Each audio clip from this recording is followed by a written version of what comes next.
the skies over the Middle East just shifted dramatically. Iran has unveiled a hypersonic missile with a chilling target, Haifa. What does this mean for the region, and how close are we to a new chapter in modern warfare? Stay with us till the end, because what we're about to uncover goes far beyond just missiles. It's about global power, precision strikes, and a rapidly escalating arms race. In a surprising and bold move, Iran has officially revealed a new hypersonic missile that it claims is capable of bypassing all known air defense systems, including Israel's highly regarded Iron Dome and David Sling. The missile has been named Fatteh, too, an upgrade over the original fatteh system introduced earlier. But what's shocking isn't just its speed or range, it's the declaration that it can hit strategic locations like Haifa within minutes of launch. Iran's defense officials state that the new missile travels at speeds exceeding Mach 15, meaning it can strike a target 1,500 kilometers away in under 10 minutes. Hypersonic missiles like this don't follow a predictable arc like traditional ballistic missiles. Instead, they maneuver mid-flight, making interception nearly impossible. This puts Haifa, Tel Aviv, and even American assets in the Persian Gulf squarely within its crosshairs. This move isn't just about military might. It's a carefully timed message. With tensions rising in Gaza, ongoing disputes in the Red Sea, and political instability spreading through the region, Iran's display of power has the potential to change the entire balance of deterrence. By introducing hypersonic technology, Tehran is showing it doesn't just want to keep up, it wants to leap ahead. Iran has often boasted about its missile development, but this latest reveal has turned heads globally. Analysts believe that the Fatteh 2 uses a two-stage solid-fuel propulsion system and employs advanced heat-resistant materials, possibly with Russian or Chinese assistance. The use of solid fuel is critical. It allows for rapid launch with minimal setup time, enhancing Iran's first strike capability. This isn't just a missile you put on display, it's one you can hide, move, and fire with very little warning. Haifa, one of Israel's largest and most strategically vital cities, isn't just a random name dropped in military rhetoric. It's home to key naval bases, petroleum facilities, and technology hubs.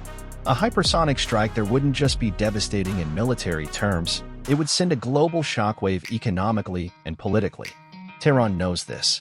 That's why they named it. This wasn't a threat, it was a signal. For Israel, this changes everything.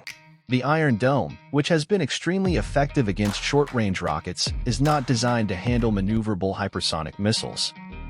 Even David Sling and Arrow, 3 systems, which were developed with U.S. cooperation, may not be able to stop a Mach 15 missile that zigzags at low altitude and arrives in minutes. The defense matrix will need a massive overhaul and fast. The United States and its allies are watching this closely.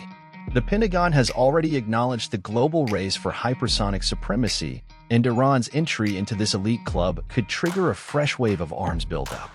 NATO countries have been testing hypersonic interceptors, but they are years from deployment. That creates a temporary vacuum, one that Iran seems ready to exploit. Iran has not officially disclosed how many of these missiles it has or where they're deployed, but intelligence reports suggest that mobile launchers are being stationed near coastal areas and deep within mountain bunkers. This makes them hard to find, hard to destroy, and nearly impossible to track once launched. Combine this with Iran's increasing cooperation with Russia and China in defense technology, and you're looking at a very different Middle East than just a few years ago. Geopolitically, this is a red flag. Israel's allies in Europe and the Gulf states are likely recalculating their security strategies. Countries like Saudi Arabia and the UAE, already in indirect conflict with Iranian proxies, may now consider joining missile defense agreements or fast-tracking their own offensive capabilities. The Middle East was always a powder keg, but hypersonics just added a lit match. Now comes the question, will Iran use this missile, or is it just deterrence? If history is a guide, Iran prefers strategic posturing over direct conflict, using proxies in Lebanon, Syria, and Yemen to send messages without escalating into all-out war. But with this new missile, Tehran may feel emboldened to raise the stakes further. Just the existence of a weapon that no one can stop already alters how diplomacy, military planning, and global alliances operate. It's also worth noting that this reveal comes at a time when global powers are distracted.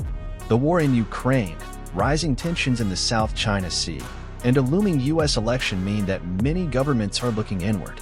Iran likely chose this moment to maximize shock value and minimize immediate retaliation. At the same time, there's another layer to this story: information warfare. By publicizing this missile, Iran is not just signaling its enemies but also rallying its domestic base. Economic sanctions and public unrest have put immense pressure on the Iranian regime. Demonstrating advanced technology serves to unite factions internally and project strength outwardly.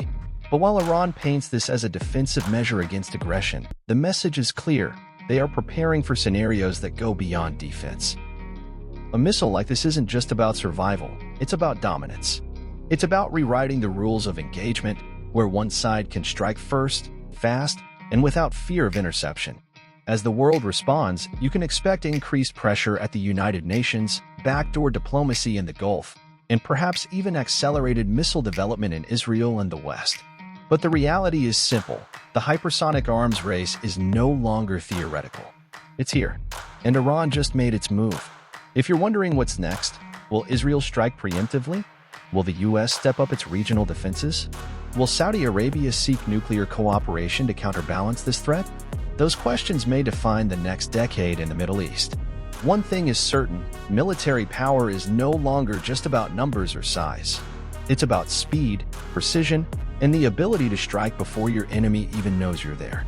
Iran's hypersonic missile has shown the world that it's ready to play that game. And for Haifa and cities like it across volatile regions, this is not just a headline. It's a very real and growing threat. This is NextGen World, bringing you closer to the front lines of technology, warfare, and geopolitics. Stay tuned, stay aware, and don't forget to subscribe for more deep dives into the forces shaping our world right now.